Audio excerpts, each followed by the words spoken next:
Cae con $500,000 pegados al cuerpo. Matan a otro periodista en Veracruz. Y en Michoacán, una familia asesinada.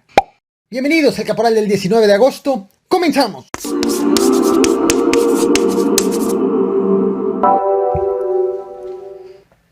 La tarde de ayer, a unos pocos minutos de las 8 de la noche, una mujer se le acercó a policías de Tamaulipas en la colonia Villa de San José, en el municipio de Reynosa, y les dijo que en una casa abandonada vio a personas sospechosas.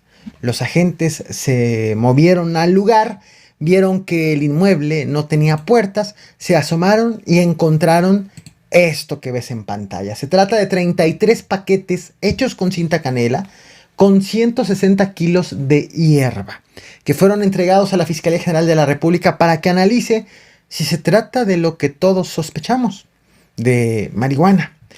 Del otro lado del país, en Mérida, Yucatán, un hombre pretendía abordar un vuelo en el aeropuerto, de tal forma que al pasar por los rayos X, elementos de la Guardia Nacional detectaron que había unas formas sospechosas en su equipaje de mano.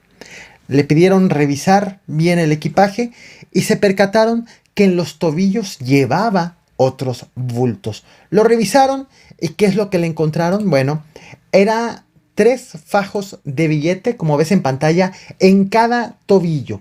9 fajos en total, 3 en el izquierdo, 3 en el derecho y los 3 que llevaba en el equipaje de mano. Dinero que sumó $500,000 que no fue declarado en la aduana, motivo por el cual el pasajero ahora está siendo investigado. Ayer te platiqué del manifestante que fue arrestado en Monterrey, Nuevo León, que estaba protestando afuera de la Secretaría de Salud Estatal, cuando un escolta del secretario, al tratar de dialogar con el manifestante, pues el escolta fue agredido a puñaladas por el manifestante. El escolta la libró, esquivó los ataques y para desarmarlo hizo un disparo apuntándole a los pies, cerca de los pies del manifestante. ¡Suéltalo! ¡Suéltalo! Suelta el cuchillo. ¡Suelte! ¡Hazte tú una autoridad! ¡Detente! Te informé ayer que sobre este tema estaban siendo investigados 2 cosas en específico: el estado de salud del manifestante y si hubo abuso de la fuerza por parte del guardia debido a que accionó un arma de fuego en contra de alguien que no llevaba un arma de fuego, llevaba un arma blanca. Finalmente, el juez se resolvió hace unas horas que sí procede vincular a proceso al manifestante por la agresión, por el ataque cometido en contra del guardia, por intentar acuchillarlo. Como medida cautelar, acreditó el arraigo domiciliario. No podrá salir esta persona de su casa y será dentro de un mes cuando, una vez que se reúnan todas las pruebas en favor y en contra por las partes, cuando el juez determine si esta persona es culpable o inocente. ¡Detente! ¡Detente! ¡Detente! ¡Detente! ¡Deténgase! ¡Al piso! Tírate al piso. ¡Al piso! Tírate al piso. ¡Te estoy ordenando! No sabes lo que va a ¡Al pasar. piso! No sabes lo que va a ¡Al pasar. piso! No sabes lo que va a pasar. No sabes lo que hiciste. No sabes lo que ¡Al hiciste. piso, señor! No sabes lo que hiciste, compadre. ¡Al piso! Otro periodista fue asesinado en Veracruz. Ahora, lamentablemente, fue Jacinto Romero Flores, quien fue atacado a balazos en el municipio de Ixtaxoquitlán cuando él estaba en su auto. Un auto, por cierto, que tenía la leyenda de prensa tanto en la parte de enfrente como en la parte de atrás. Se puede entender que se trató de un ataque directo. La Secretaría de Seguridad Pública del Estado de Veracruz desplegó un operativo para dar con los agresores. Operativo que hasta este momento no ha reportado alguna detención. Llama la atención algo.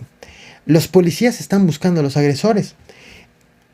Pese a que en marzo pasado el periodista, ahora asesinado, denunció amenazas en su contra luego de que publicó sobre presuntos abusos de autoridad por parte de policías municipales y autoridades del municipio de Texhuacán. Así, pues, así las cosas, en donde en ocasiones no se sabe de quién cuidarse, si de la autoridad o si del delincuente. O, mejor dicho, no se sabe la frontera entre uno y otro. Lo que ocurrió en Zamora, Michoacán, ayer por la tarde, nos recuerda el tono con que se está manifestando los grupos delictivos, los niveles de violencia que han estado permeando en este país. Ha tomado tales dimensiones que hay menores de edad víctimas en las agresiones.